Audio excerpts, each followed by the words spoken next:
music show, it stays on because of you fools. We've been dancing with the devil way too long. I know it's gone, but get ready to pay your dues.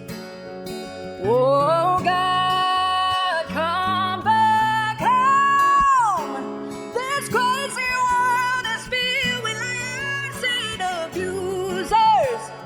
We need you now before we're too far gone. I hope one day they finally see the truth. God, we need you now. I know the truth is hard to swallow, just digest it. Suspected something's going on. Chosen, just neglected. Deflected by some breaking news. Are we just accepted? Expected just to fall in line and follow their perspective. Don't question their objectives, but I got a lot of questions. How these kids molested, but nobody's been arrested. Read it in the Testament, these children are protected. So I'm fighting all these terrorists, both foreign and domestic.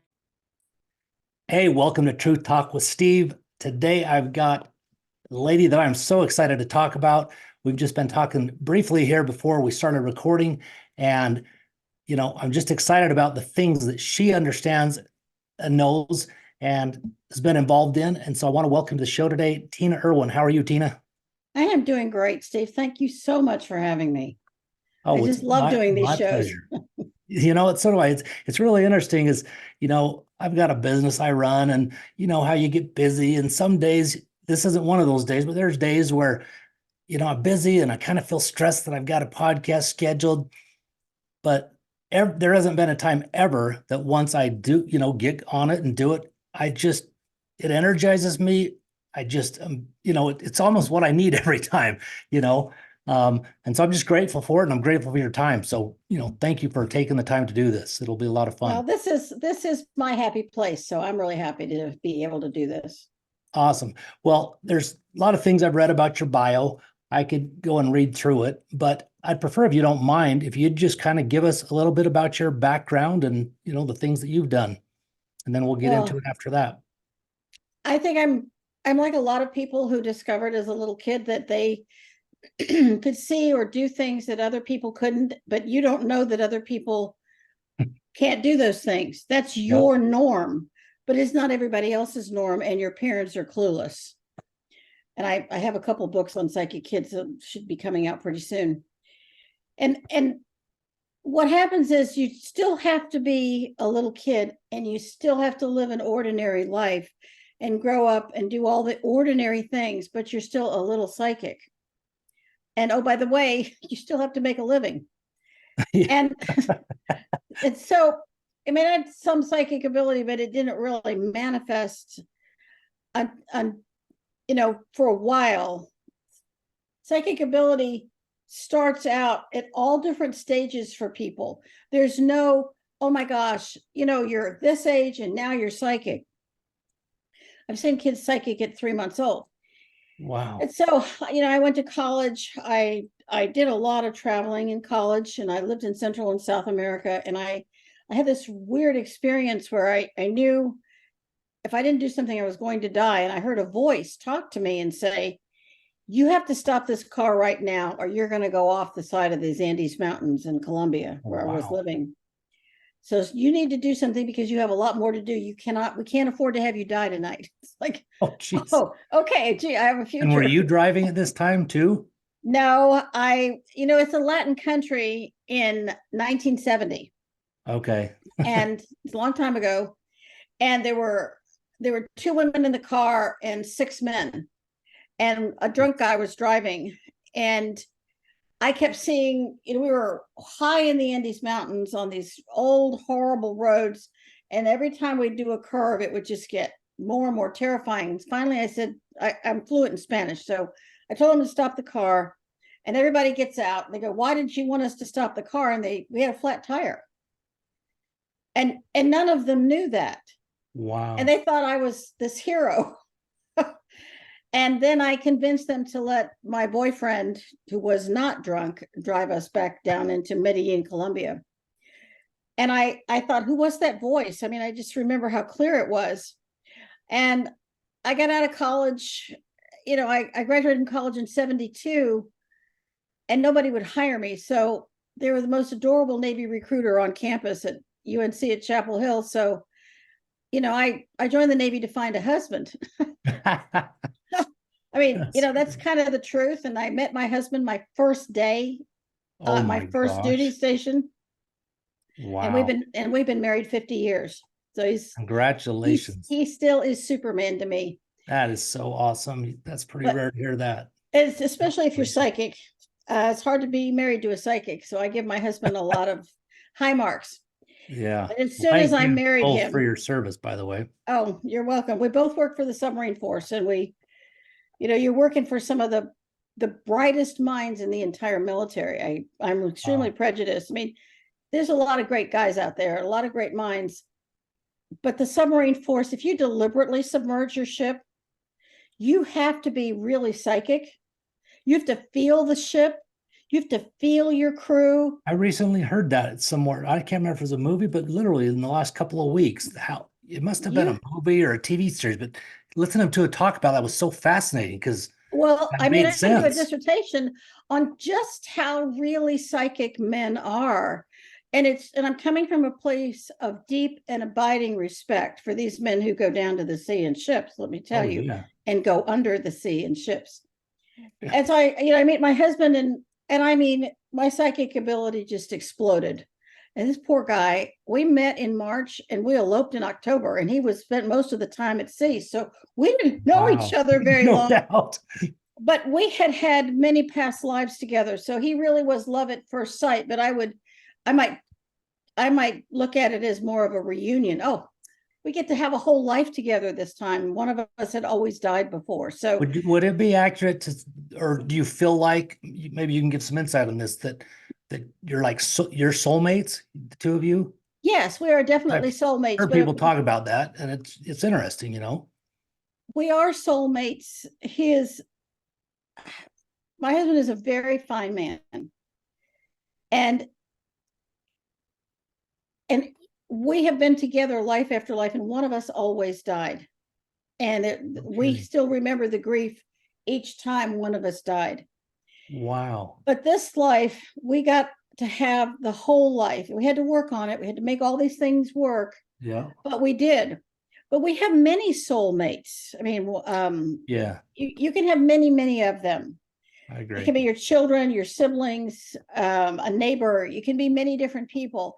If you're fortunate enough to have it be your husband, that's a really precious thing to have. Yeah. And so I spent 20 years in the Navy, and I did not use my psychic ability overtly in the Navy. I just was unusually good at analyzing my crew. So did you keep it quiet then? I kept it quiet. Yeah. A lot of them suspected, especially right before I retired. How amazing things you're doing. They could walk in the room and I would say, "How did this happen to you as a child?" And they go, "Oh my God, how could you know that?" And so, but I was careful about it because you end up freaking people out a little too much. Yeah. So, but I discovered there are many, many psychic people in the military. So psychic ability is not limited to, this person who thinks or maybe they are New Age. You cannot go through life without being psychic because you're sensing something. I call it psychic braille. You're feeling something, but you can't quantify it.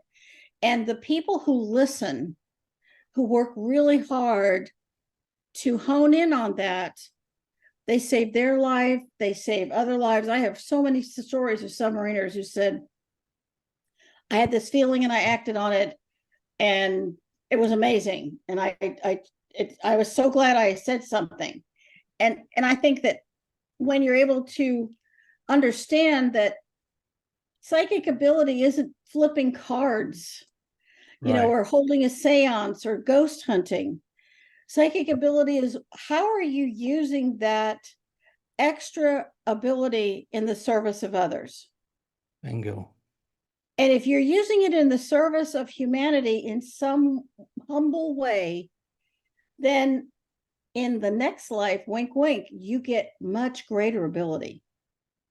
Wow, and so you build on your ability life after life based on your level of service and your dedication to helping others. It's not just about, Not just you were talking. born and had this gift, and that was, yeah. Oh, and it's not a gift, let me tell you, because you Yeah. can't Well, give you it work. back. Gotcha. And you're Yeah. going to see things that are just going to make your blood run cold. When you talk to murder victims or human trafficking victims, and you hear things that make the angels weep, you can't give that back. Man. You're doing it, you have psychic ability because it's a responsibility. And I would just offer people to change their terminology and look at this from a different viewpoint, because if somebody's a math wizard, or you have a baby who, I saw a kid, 18 months old, and he's playing Mozart. Jeez, yeah. So That's not a crazy. gift. That kid has been doing this life after life after life, building and building and building that skill set. I've never heard it put like that, but that actually totally, like, I can feel that totally makes sense. Makes 'Cause perfect anything sense. else doesn't make sense, honestly. Exactly. I mean, my husband, Jeez. he is a mariner to the core of his being, Uh-huh. but he's been a mariner life after life after life. He knows how to read the sea. He knows how to feel the ship. He can sense what's Jeez. going on. And so he calls it something different, but he has a respect for this other ability every one of us has. You drive a car down an LA freeway and you had better be feeling the guy on your right or left. No You doubt. had better be sensing what's going on in traffic, or hearing the thoughts of the driver next to you. They're not paying attention, they're on the phone, they had a bad day, we need to just detour around this person.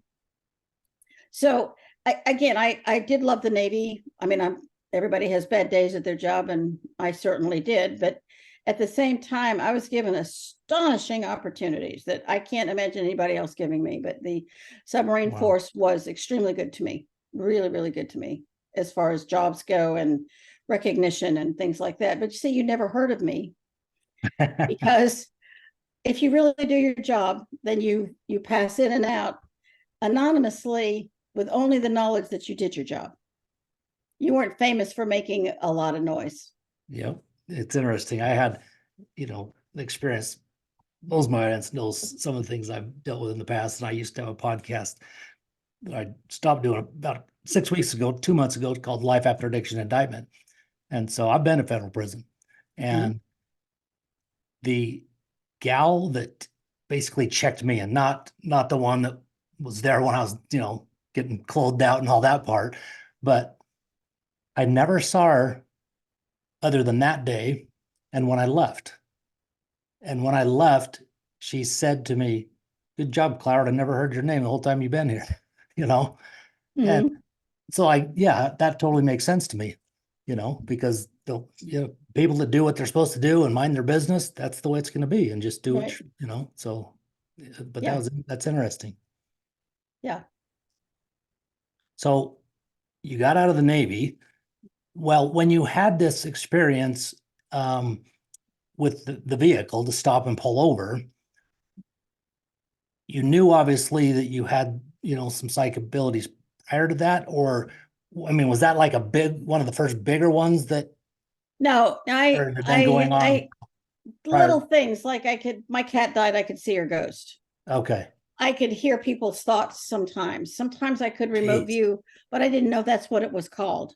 My parents would get lost and I'd say, "Oh, if you turn right, left, here, and there, you'll get where you need to go." They didn't ask how an 8-year-old would possibly know that. They just accepted it. Wow. And it's this, sometimes you have an inner knowing of things you can't explain. And so, I joined the Navy and I met my husband, and things started happening virtually immediately that freaked him out. And yet he is such a good man. He always rose to the occasion. And I have to hand him that. We had some very, very bizarre situations take place. So. Wow. Well, remote viewing, let's talk about that for a little bit. I had never heard of that till about, a couple of years ago. And, most people that I talk to about that have never heard of it and think I'm crazy, don't think it's real. But I've kind of, I've listened to one guy that I heard talk about it quite a bit. He's done a few things on a podcast he has that I've joined in and tried to do some things. And there's no doubt that, that's real stuff. And there's people doing it, you can obviously educate us a heck of a lot more than I can, but I know that, whatever agency you want to talk about, they're using those people for those types of things and all sorts of different reasons people remote view. Is there anything specific that you've focused on or do, or is that just something that, you learned about and have done to benefit yourself, or how do you use it? I didn't want to know A because lot of responsibility there's a coming. lot of responsibility when you can remote view. No doubt. Somebody tried to kill me psychically, and So what does that mean? Like literally kill? yeah, I had about 2 hours left, and I knew they were trying to kill me, and I didn't understand. I retired from the Navy, and I had, right before I retired, I started a computer company, and I designed software, and I had contracts with Apple Computer, and Wow. we were going to put my software in every new home in America. That was the plan. Holy And cow. if that had been successful, we wouldn't be having this conversation. Yep. But that wasn't what I was supposed to do. And so I did 20 trade shows for Apple Computer in 1 year, because Jeez. designing software is a blast. It's so much fun.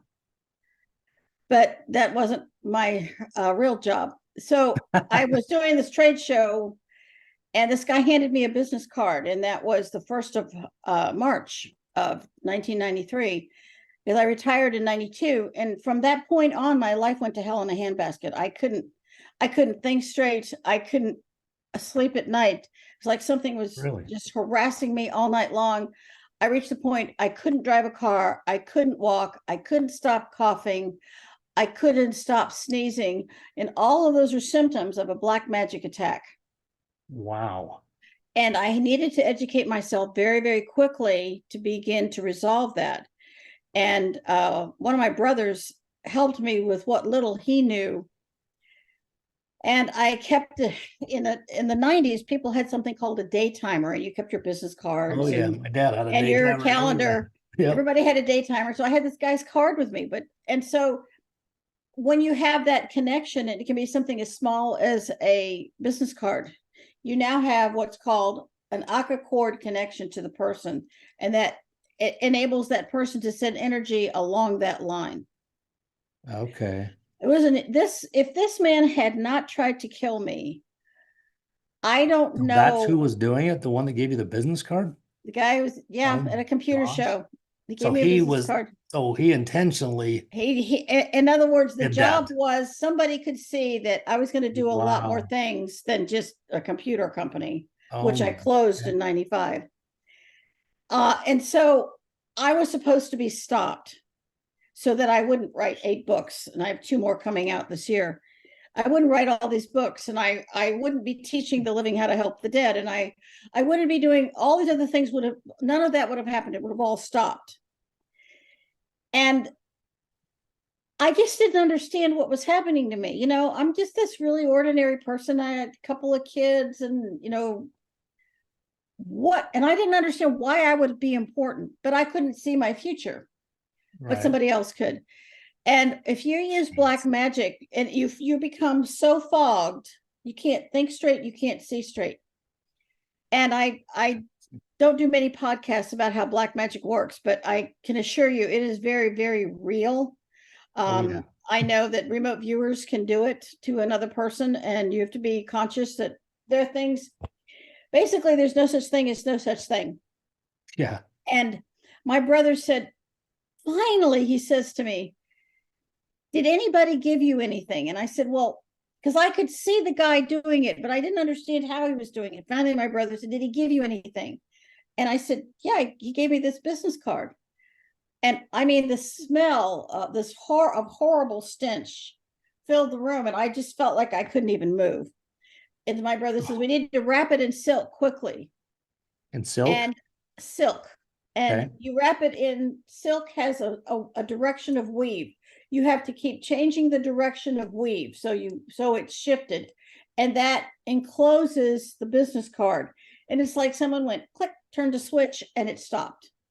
Wow. It was like I woke up, like somebody snapped their fingers and I woke up. I said, what was that? And he said, welcome to the world of black magic. That's what this was. And so I understand so much more now. You don't need silk because it's like silk's expensive. So you can use aluminum foil.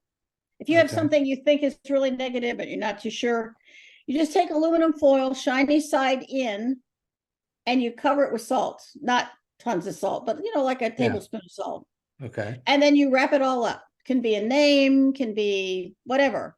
And what you're doing is you're sending that person's energy back to them. And we did that. We sent his energy back to him. And it's like my family realized they got their mom back, their wife back. I just couldn't believe it. I was like, how long was that period of time that was going on before you? It was 30 days. Jeez.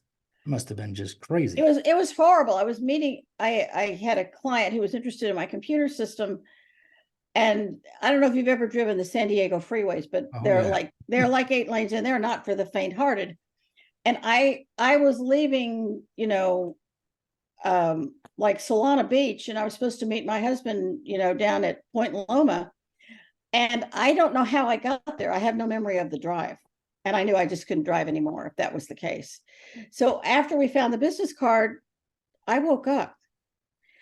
Well, about 7 days later, because remember, the horror that he's sending to me, which was this cough, this unproductive cough, that people keep coughing and coughing, and nothing comes up, and they cough till they want to start vomiting. A lot of it's black magic. Wow. So as what happened was, my brother and my husband and I were talking, and all of a sudden it's like someone turned a video camera on in my head and said, look, he's dying. And in that moment, I'm remote viewing the guy who sent this to me. I can see him in bed. I can see him leave his body. I can see his wife call the paramedics. I can see him in the ambulance. I can see these horrible beings pounding on him. And I can see the soul completely confused. And so my brother says, we should cross him over. I said, okay. I have no idea how to do that. So he said, well, let's ask for some help. And anyone can do this. I mean, not really anything special about me. So we asked for an angel to come in and come to this guy, because these horrible beings with these beady red eyes were coming at him, and these horrible claws clawing at him, and he's screaming and screaming, just like the guys on the movie Ghost with Patrick Swayze. Okay. When Tony Goldwyn died in that movie, and the glass falls on him and these guys come at him.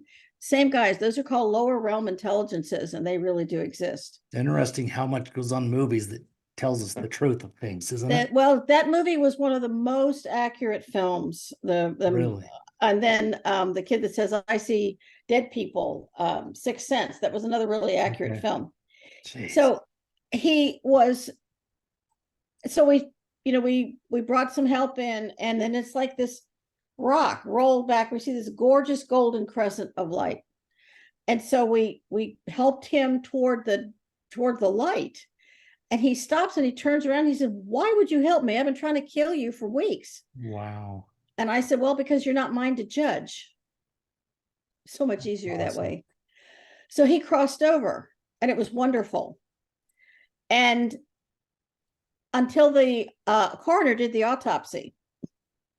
And then I was one of the last connections that body had. And I ended up having all that darkness that was in the lungs come back to me. Oh, geez. And I ended up in an emergency room. I knew the doctor said, you have about 2 hours left. And the reason this story is important on multiple levels is the doctor said, well, you're going to be an asthmatic. And I said, I know what caused this. Don't label me. I'm never going to be an asthmatic. So he said, well, you have to see a pulmonologist, and you have to see this other doctor. So I went to see them. And one of them was a woman from Indian. from India. She was, Okay. and she asked me what happened. I said, you won't believe me. She said, try me. I described the whole thing, and she says, oh, you'll be okay. Same thing happened to me at Thanksgiving one year. Really angry relative. Oh my And she said, you'll be okay. And then she signed off, and I didn't have to see her again. She said, yeah, but you still have to see the pulmonologist. So I go see this, white-haired guy in a business suit, and he looks at me and he looks at this and he said, what happened to you? And I said, you won't believe me. He said, you're a naval officer. He said, I'll believe you because we are seeing this over and over and over.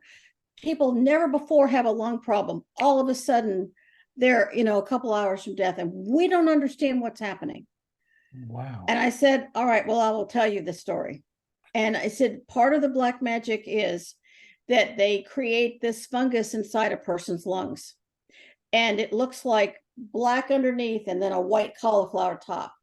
And it attacks all the alveoli in the lungs. And then you reach the point you just can't breathe anymore and you suffocate. Oh my. Are you tired of paying exorbitant monthly fees for your in-home entertainment? Do you wish there was a way to bring quality and affordable entertainment right into your household without a monthly subscription? Well, look no further. Introducing the 𝑉𝐶Box Android TV Stream Box. Since 2020, 𝑉𝐶Box has been enriching people's lives all over the world, and now it's coming to North America. Say goodbye to scattered subscriptions and countless apps. We've got all your streaming in one place. This is the best fully loaded Android TV box provider in North America. Our user-friendly interface makes navigation a breeze, and with the voice remote featuring Google Assistant, finding your entertainment has never been easier. The 𝑉𝐶Box V2 Pro Android box is the epitome of convenience. Sit back, relax, and enjoy your favorite shows and movies with just a few simple voice commands. And the best part, no monthly subscriptions. That's right, you heard it correctly. Say goodbye to those pesky recurring fees and hello to endless entertainment. Join the 𝑉𝐶Box revolution and elevate your entertainment experience. Don't miss out on this amazing opportunity. Visit our website and order your 𝑉𝐶Box now. Bring home the 𝑉𝐶Box today and bring endless joy and excitement to your household. 𝑉𝐶Box, unleash the power of entertainment. And he said, so do you know how to stop it? And I said, well, I do now. I'm going to be doing a lot more learning and education, but I won't ever see you again because this will not happen to me again. And he said, okay. He said, my wife and I, she was some other kind of doctor. He said, we've been so baffled, but it never occurred to that this was a supernatural thing. I said, it is. And I have helped thousands of people who have the same freaking symptoms and nobody to talk to. So was he receptive then? He was so receptive. I was really surprised. Yeah. And he said, you don't come across as a flake. I said, well, you don't work for the submarine force if you're too flaky because they eat you for lunch. So what turned out to happen was that I realized that because this man did this, karma doesn't waste any energy. And what that meant was that now I understood how to cross people over. Big, big, huge win. And the second thing was I can now remote view, and that ability has only exploded. And at first, you have a third eye right here. Yeah. Well, it's usually the size of, the little green dot on your MacBook. Yeah. That's the size it is for most people. But, the more ability you get, it looks like it's the size of a dinner plate. I mean, that way you're taking in a lot of information. But when you're first remote viewing, you will have headaches you can't believe, and it's exhausting. And then you have to learn what the spiritual law is that applies to remote viewing.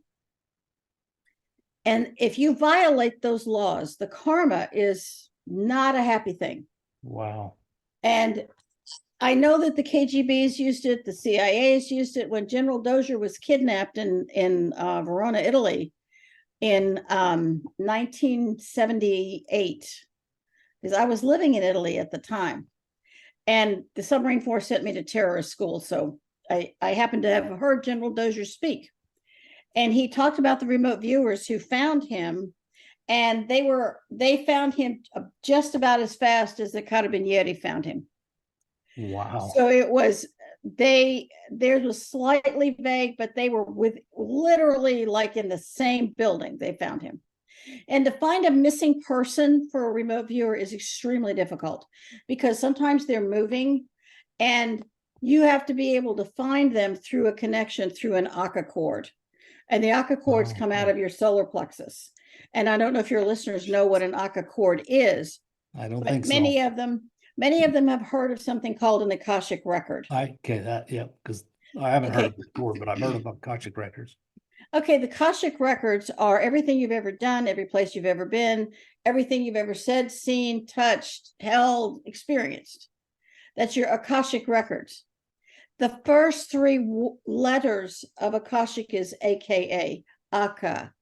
Okay. And 𝐴CA are the cords that emanate from your solar plexus that extend to everything you've ever touched, placed, been, experienced. That is the cord that connects you to everything. And and that's how all of your lives are recorded. For all lives, right? Are recorded. Per life or all lifetimes? All lives. Okay, that's what I thought. Yeah. And those Akashic records live in the seed atom of the soul inside the heart. So when you die, that's what goes with you. And if you can understand that, you can begin to see why you have connections with people, or you can feel what's happening, because the energy doesn't travel in your head or your heart. If somebody dies and you feel it, you start to vomit because it hits you in your solar plexus.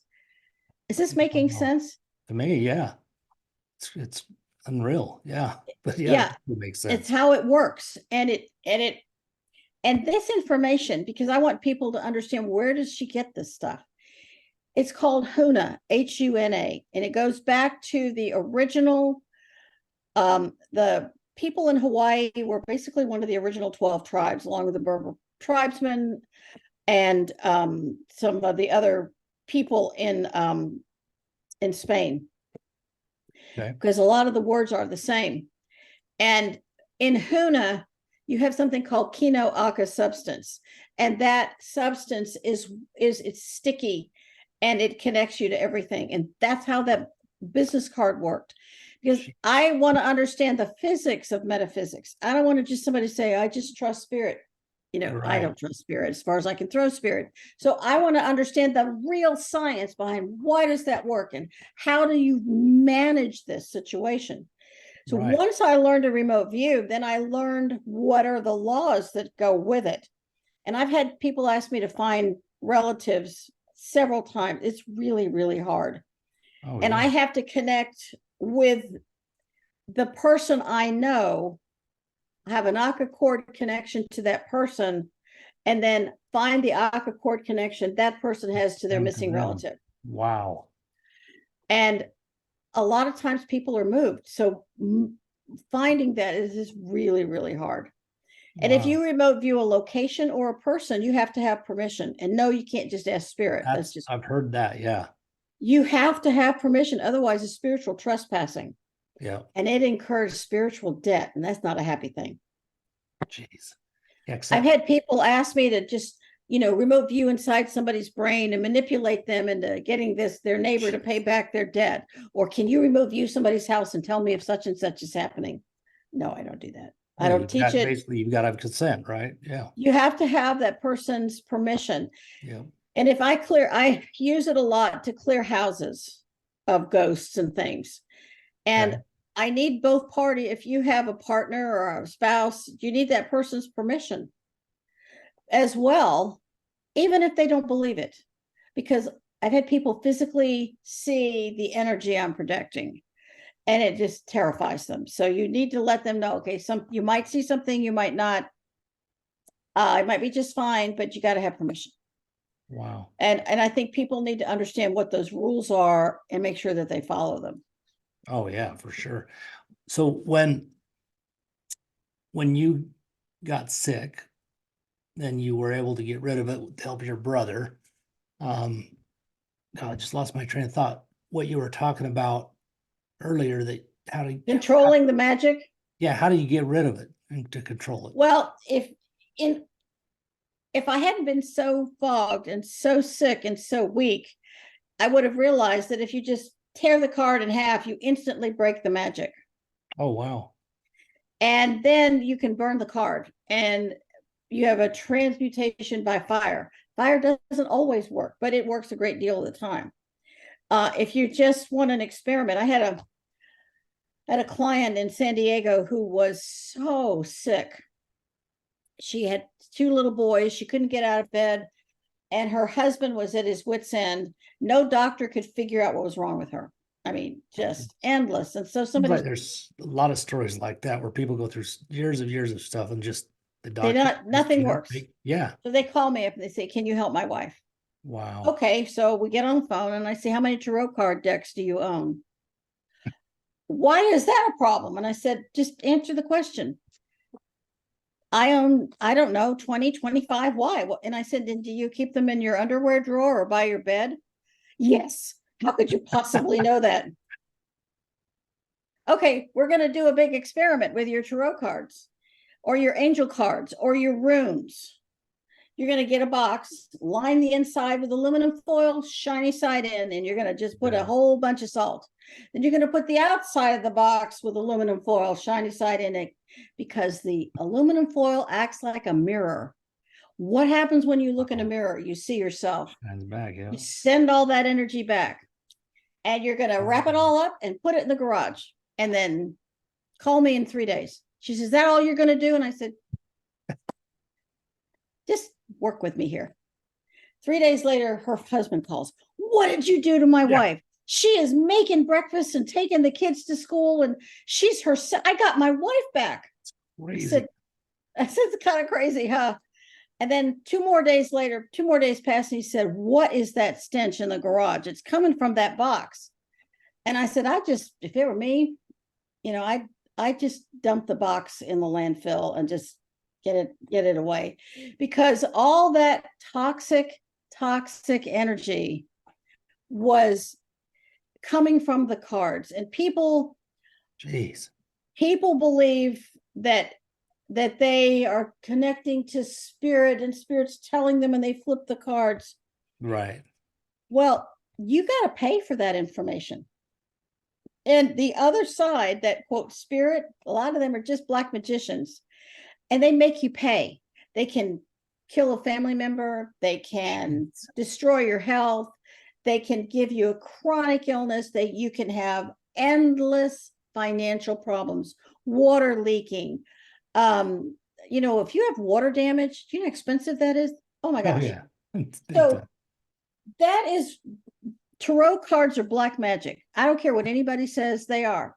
And if you're a really spiritual person, you do not need them. I'm challenging everybody who's listening to this. I would agree. You don't need them. Yeah. You need blessing and prayer, and you need a connection to God. Yeah, say it out loud. Yeah. I can assure you that the great ones, the higher beings, do not need cards. Right. Those brightly colored cards. I had a friend who had 50 decks. She died penniless, homeless, of cancer. And no matter how many times I begged her to even do the experiment, she could not hear me. They controlled her, and she was a wonderful person. Yeah. There's actually a few, quote, truthers, whatever you want to call them, tarot readers out there that do a lot of podcasts, make the circuit and everything. And, I've wondered about that, and is the person that has to pay, is it just the reader, or can it affect people? Can affect all their family members. That's what I was thinking. Yeah. And the interesting thing is they keep those cards close to their bed at night, because the magic happens at night. They keep them in a nightstand, under their bed. Some people keep them under their pillow, and an astonishing number of women keep those, freaking cards in their underwear drawer, close to them. Wow. So I know one fairly well, and I believe she's a very good person. How do you deal with that? You can. I asked them to do an experiment. Just do the experiment with the salt and foil. and just put them away for 30 days. If you can't let go of them for 30 days, Yeah, then they are that's a lot. holding you. Interesting. And I've had many a person refuse to let go of their cards, and I just said, I can't help you. Find another psychic, because I can't, there's nothing I Wow. can do. Because if you still have them, remember, you have to pay for that information. If you think that your ego is so inflated that all you have to do is trust spirit, I would really advise you to think again.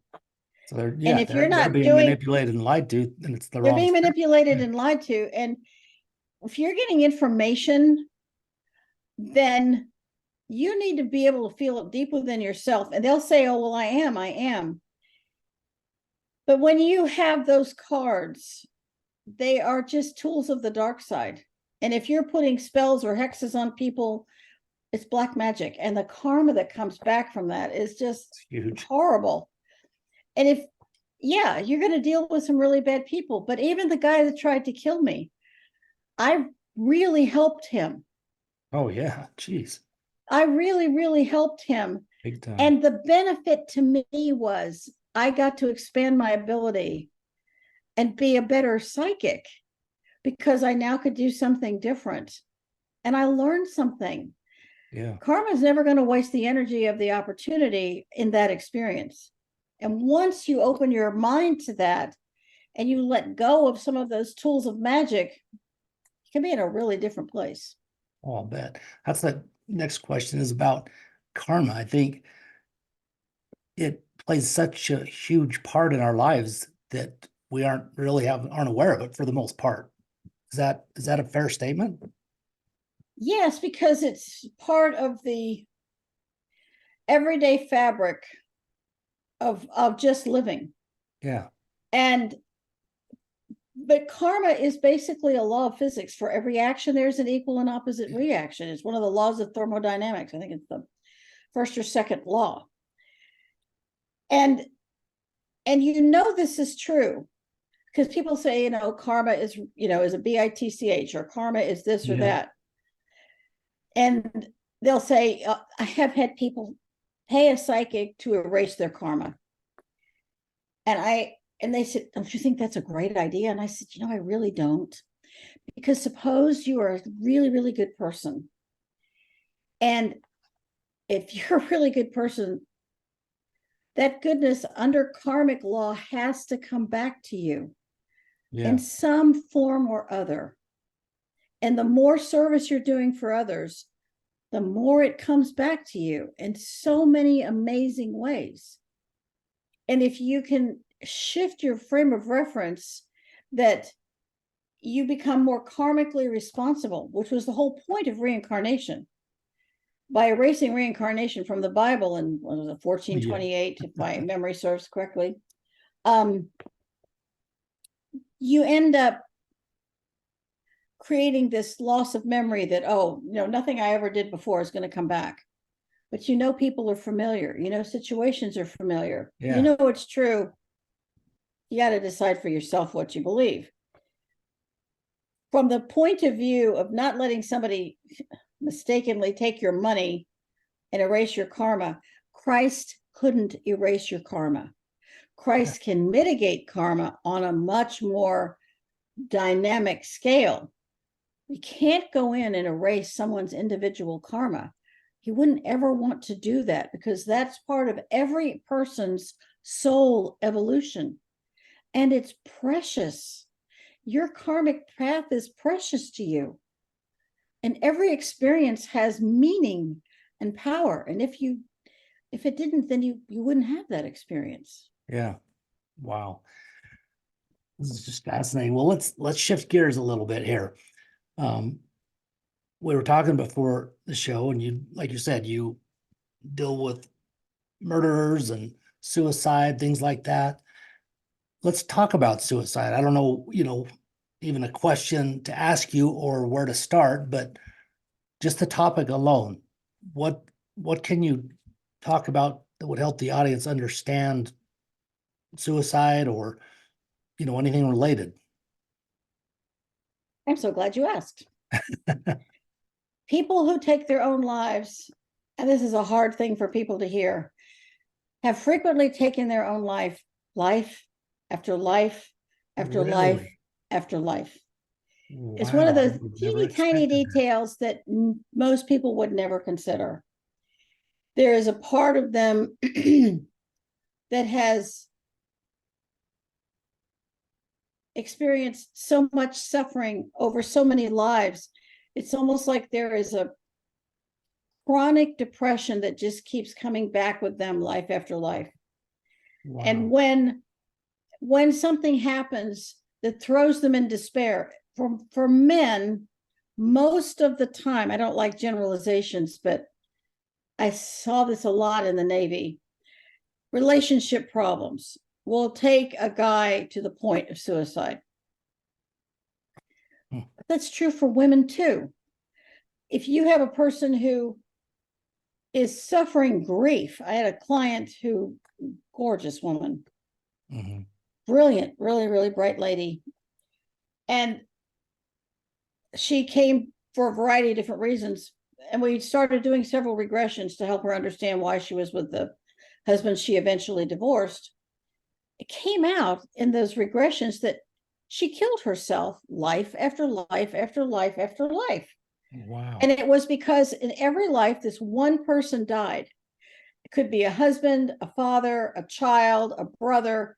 And within one to 6 months, or even 24 hours, she taken her own life after life. Wow.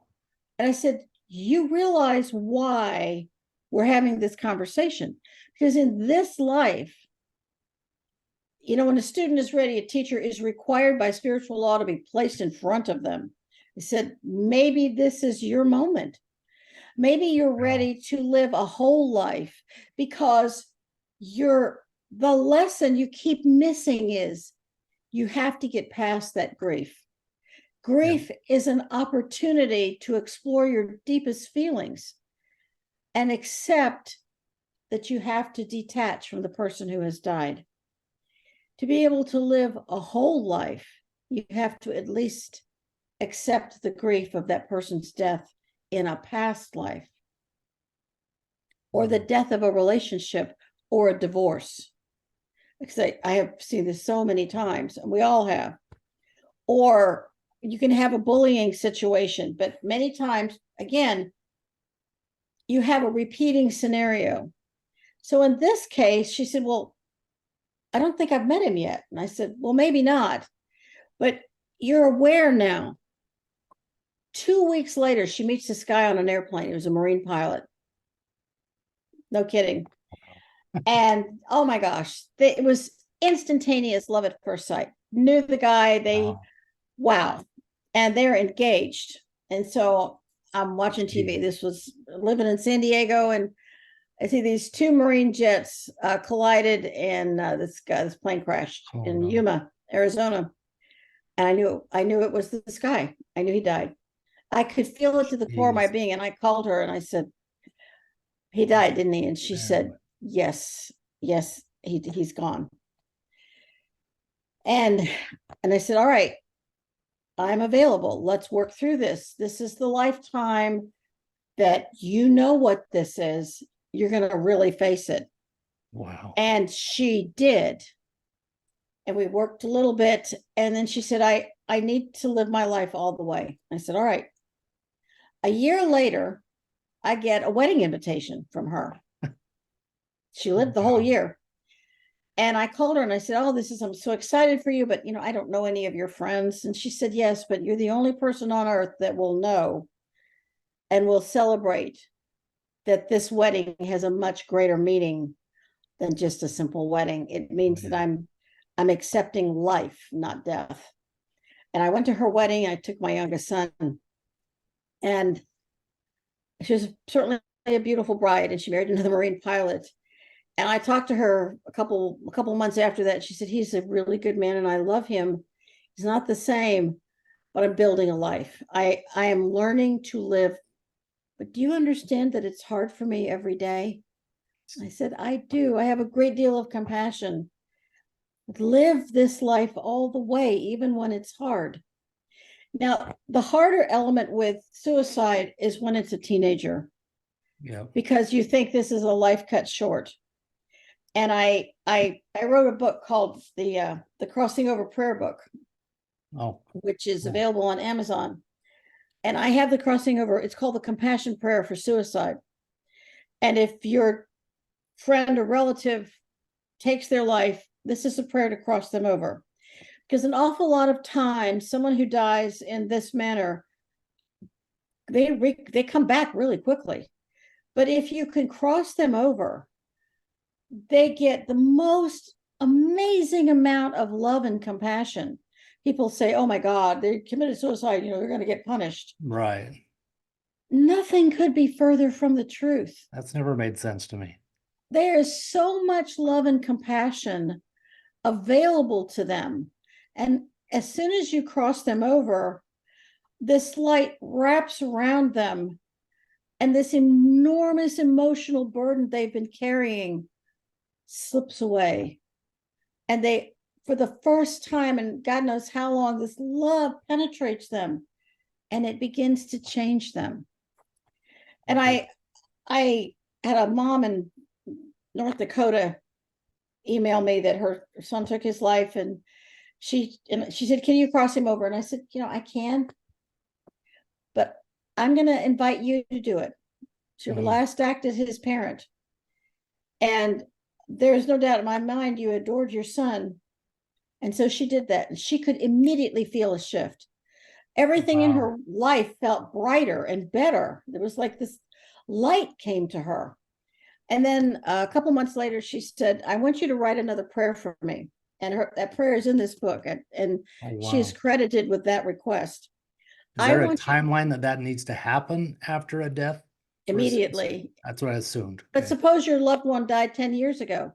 You can still use it. Okay. It's in the fourth dimension where they're living. There is no time. Yeah. So whenever you choose to do it, it's going to be powerful. Okay. So then I wrote a prayer on her behalf to send loving energy to the person who died long after their death.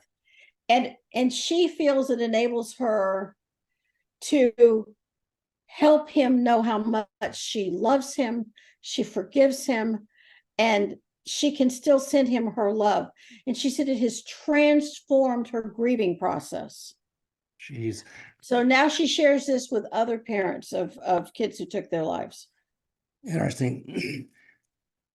So let me ask you this. This is kind of personal stuff, because it's already fresh with people that I'm, know very well.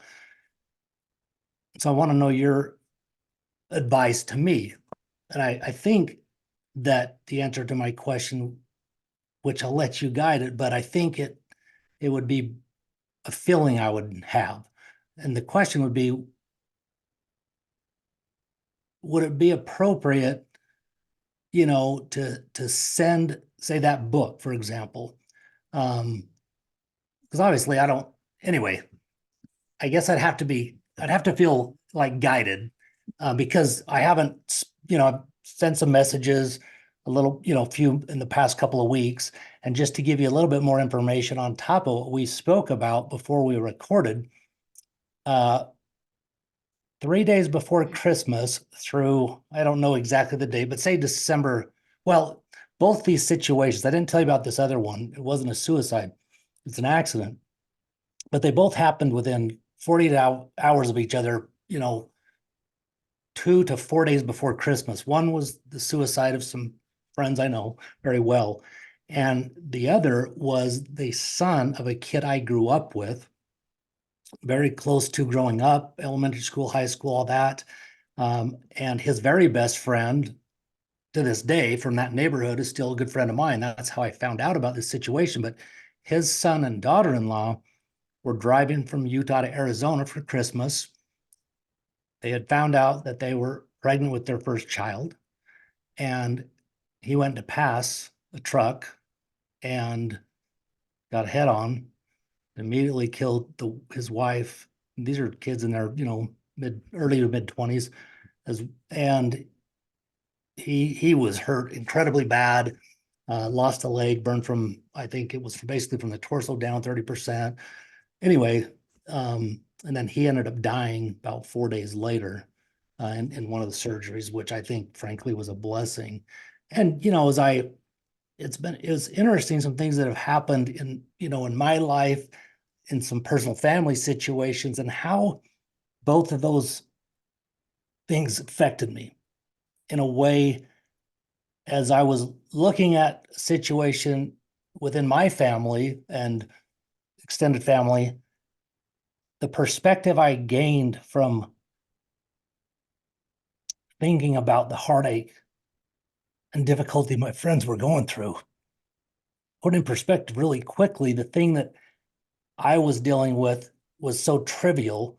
And if I just focused on love and forgetting about the ego and the BS that we allow to get involved in our lives, that maybe allow us to hold a grudge so we don't do something that maybe we should. And so I took action and focused on that, which really helped me.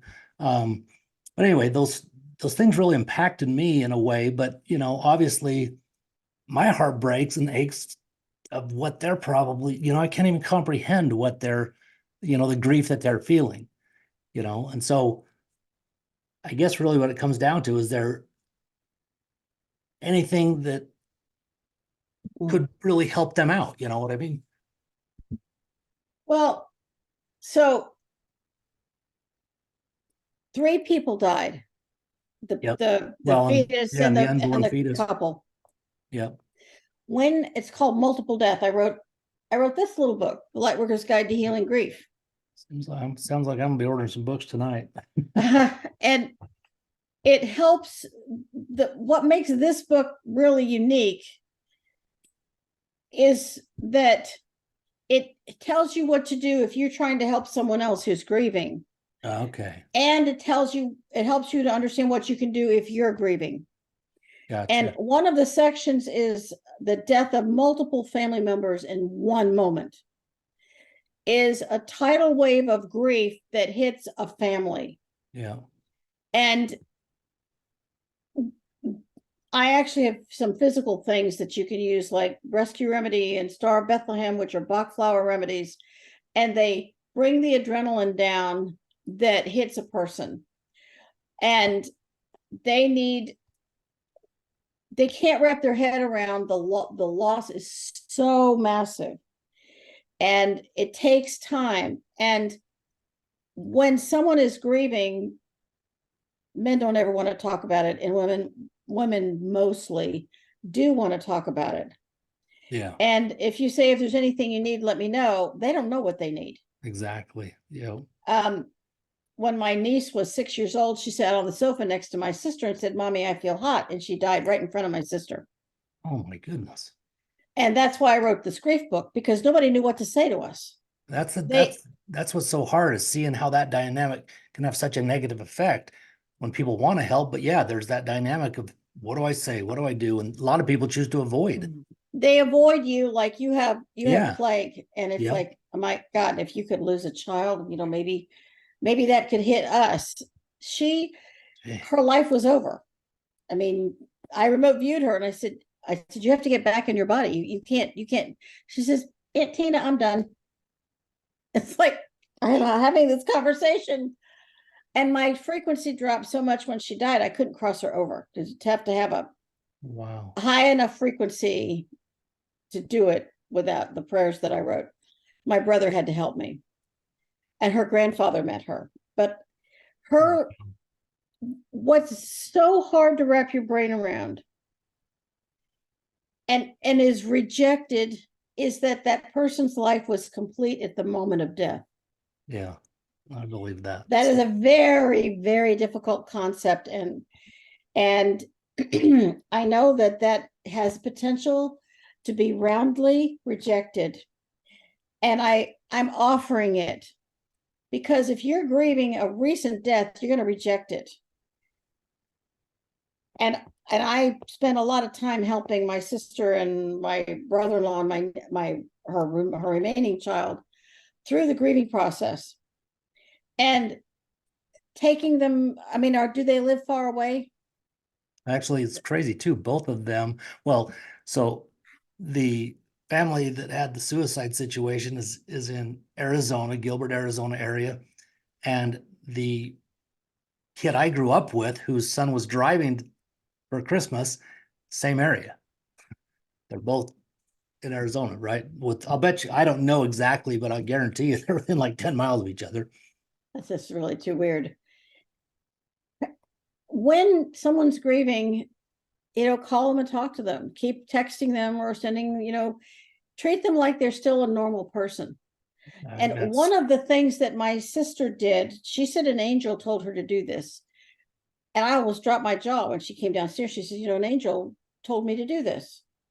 And several years later, she has no memory of that. But she invited all of her neighbors over and her friends. We had a gathering about 5 days after Ariana died. And she said, when you see me in the grocery store, walk up to me and give me a hug. If you see me in the yard, wave to me and come over and tell me about your children, because I'm still your neighbor. I'm still your friend. I still care. Exactly. Yeah. And just because this happened to me doesn't mean it's going to happen to you. And if I start to cry, don't be afraid of my tears. Yeah. My tears are a healthy way of expressing grief. And there'll come a day when I don't cry about talking about her anymore. Maybe it's not today, but that day will come. Yeah. And when someone dies like that, all the family members grieve so many things. When the fetus died, they were never going to be a grandchild. Yeah, and this was too. This was the first grandchild, not going to happen. Yeah. I saw them get married, but I'm not going to see them grow old.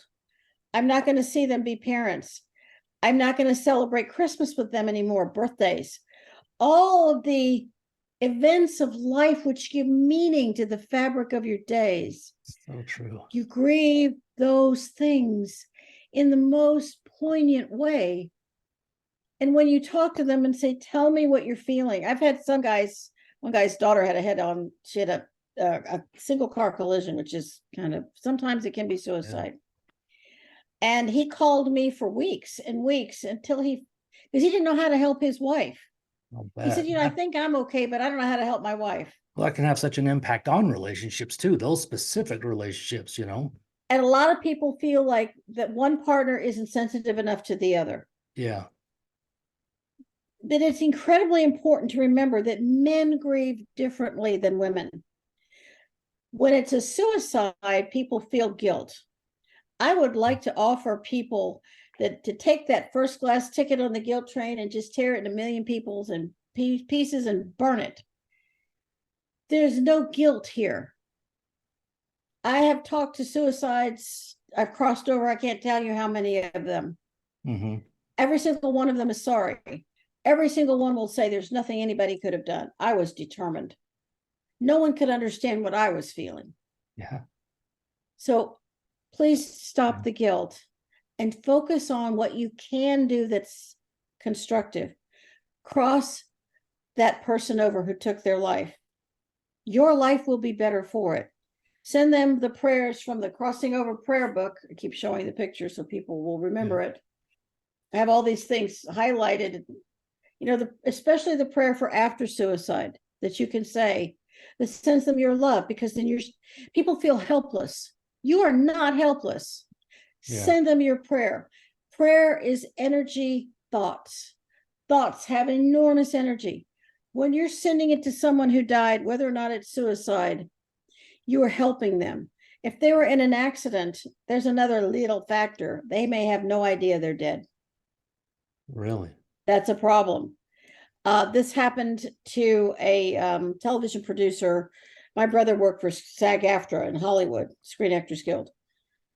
And I got this frantic phone call one night, and he said, a friend of mine is a producer for Paramount, and her car broke down and she was sideswiping, she was killed. And somebody just told me that this happened, about 6 hours ago. And he said, but I can feel her. She's still on the side of the road. He says, Tina, I don't think she knows she's dead. He said, can you take care of it? And I said, yeah, I'll take care of it. And I followed Mayaka cord to my brother and my brother's cord to the Okay. producer. That's how I found her, in case Wow. someone was wondering. And she is, pacing on the road, can't understand why her cell phone isn't working. She still sees the car accident and the police. It's long been cleared, but the moment of her death is frozen there. And she is trying to talk to the police, and she's on the phone. Her phone doesn't work, and she's angry and frustrated. So I walk up, kind of project, which I could do, and I said, "Hi," I can't remember her name. You look like you're really frustrated. She said, "Oh, finally, somebody who can hear me, I can talk to." And I said, "Yes." And she said, "Listen, I need to get a hold of my husband. Why do you look so odd?" She says to me. I said, "Well, because I'm here to tell you that you died and you didn't make it in the accident, and that's why your phone doesn't work." And she said, "Oh, that is so funny. You have to understand, I can't be dead. I have a nail appointment tomorrow, a birthday party for my daughter on Saturday, and I have a huge meeting with Paramount about a new film next week. I can't be dead." Oh my gosh. And I said, "Well, see this angel I'm bringing in as your escort? Unfortunately, it's over. And I need you to understand that it's over. And this angel is going to walk you into that beautiful light." And I put this golden blanket around her. And she just looked at me and she said, she couldn't speak, and they crossed her over. And then that means that the energy of death is not on that side of the road either. That's a really big thing. The other thing you have to remember is that those people who died, who know they're dead, they grieve their own death. I'm never going to get to have this baby. I'm not going to get to be a dad. I'm never going to see my family. All of these things that the dead person is never going to get to do, they are also grieving. You've got to cross those people over. And it's not about religion or whether you go to church. Just say the crossing over prayer. Yeah. It's on ghosthelpers.com. It's on tinaerwin.com. It's free. It's absolutely free. And say it over and over and over again, and you'll feel a shift. Wow. And the dead send prayers to the living of gratitude, because when as deep and crushing as your grief is, and it is crushing for people, I believe me, I remember being in the urn room where they're picking out an urn for my niece's ashes, and I just couldn't stop sobbing. It's like, how can I be in here looking at a funeral for a 6-year-old? This is completely surreal. This wasn't how I planned to spend today. So when you have grief that is so crushing, you have to be patient with yourself, and you have to help the dead, even though your own heart is breaking, to the best of your ability. If they took their own life, you can use a crossing over prayer. The compassion prayer for suicide is on both those websites. You can just push the button and listen to me say it for you. Oh, that's awesome. I've got YouTube videos that say these prayers, and they make a huge difference. They'll help you with your grief, because a lot of times the dead haunt the living, not because they're trying to hurt you, because they don't know where else to go, and your grief is so hard for them. They're grieving themselves, and they're feeling your grief. So you have this horrible cycle that nobody can get out of. It's one of the reasons grief is so crushing. When you break that cycle and you cross them over, you don't feel their grief anymore. And you've done the most noble, compassionate thing you can possibly do. You have given them the light of God that penetrates to their very soul. And it is so beautiful and so powerful and so loving that you'll see them again. You will love them again, and you will never stop loving them. Well, that's great. Such great information. One last question. We've been going a little over an hour, and I'm so grateful for your time. I hope we can do this, frankly, often. Hey, I'm open. So much great information. There's, as someone who grew up in religion, you know, as I've opened my eyes and seen things and started to understand things at a different level, it's incredible in such a positive way. But so many people are so stuck with the beliefs they have that so many people, it just feels like, aren't even open to the things that you're talking about. You know, is it like a drug addict who's in denial that you can't help him or her until they admit they have the problem? Or, you know, is it similar till they're willing to open their heart and mind to consider different things? Because I think about this all the time, because I'm right here in that religionville of the Mormonism, and so much of my family, you know, is still so involved, you know, and I don't talk about, you know, to them about where I'm at and stuff, but there's just so much that we don't know that's so beneficial, because it really comes down to the truth. So what is the truth about who we are? I mean, I've talked about that before, and because, you know, you're not Tina, the Tina I can see in that body. I'm not Steve, who, you know, people see in my body. You know, we're eternal being souls, you know. Actually, I'm a tall blonde. That's great. You know The what I mean? answer to I know I'm kind yes, of rambling. yes, I do. Everyone is on a spiritual path and a karmic path. They're one and the same. And I wrote this other little book, Soul Evolution, Past Lives and Karmic Ties. Oh man, I don't like that one. I know that. You know, one of the 8 so far. And people are where they are. It's not my job to change them. If someone wants the information, I'm going to share it. I'm going to offer them, and I'm using the term offer because I cannot violate free will. That is a violation of spiritual law. Yeah. I'm going to make an offer. These are some tools you can use.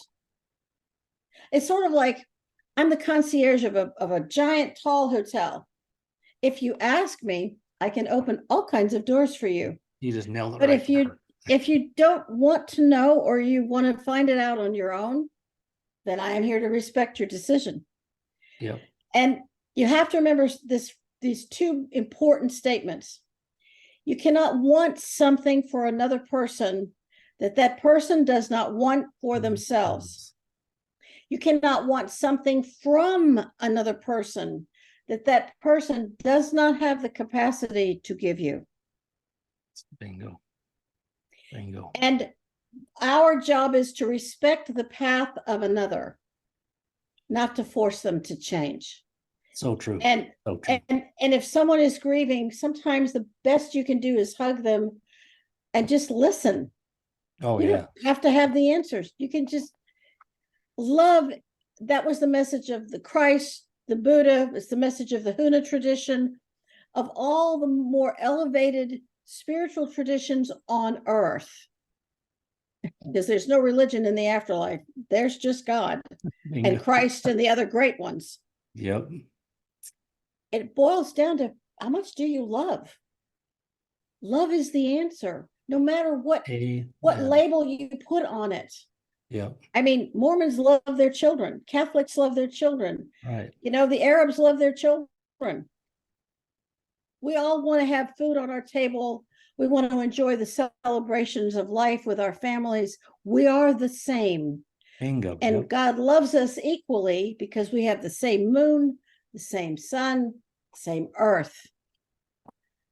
And when you can look at it from that view, we see the universality of all that is. And if we have that, then it enables us to accept with compassion and tolerance that everyone's path is unique, and we don't have to change it. But if someone wants to know, well, you know, there's some resources. That's very well said. Thank you. Well, the last thing here, Tina, where can people find you? You've mentioned, you know, a couple of your sites, but go ahead and mention your sites and any other places that people can connect with you.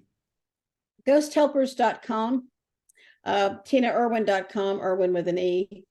Mostly the same websites. And on GhostHelpers.com, it lists, videos, other podcasts. It lists all the books.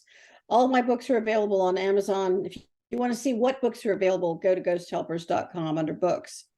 And it also lists what my services are, but mostly right now I'm doing podcasts and helping the individual who has unusual spiritual issues or who is grieving, in a really difficult way. There's a lot of death right now, a lot of death. I'm afraid there's a lot more coming too. Yeah, there's a lot more coming. Yep. And the more we are able to handle it with grace and wisdom and cross people over, you can do it. It's not hard. You will be of great spiritual service. And believe me, you don't need a medium. You can do it yourself. That's so cool. Well, thank you so much. This has been a lot of fun and just so valuable as well. So I appreciate your time. Oh, thank you for having me. Man, it's been my pleasure. And I look forward to talking to you again very soon. So Okay. Thank you so much. We'll talk to you Alrighty. soon. All right. Take care. Bye. Hello, I'm Mike Lindell, and I'm here to tell you about my new product from MyPillow, towels that actually work. Watch this absorbency test. Here's another towel that we randomly went out and bought. Here's one of my towels with the nice design. I don't know if you can see this, but you could line a swimming pool with this. This is crazy. Get rid of it. Towels that actually work. The new MyPillow towels are exclusively made with 100% USA combed cotton with proprietary technology and with maximum absorbency. They dry you faster and are guaranteed to work. I'm interrupting this commercial right now. Retailers have canceled MyPillow. And to thank you for all your support, I'm going to pass the savings directly on to you. Go to MyPillow.com to get deep discounts on all MyPillow products. For example, you get my dog beds for as low as $19.99. Or for a limited time, you can get my 6-piece towel sets, regularly $109.99, now only $39.99. The lowest price ever with your promo code.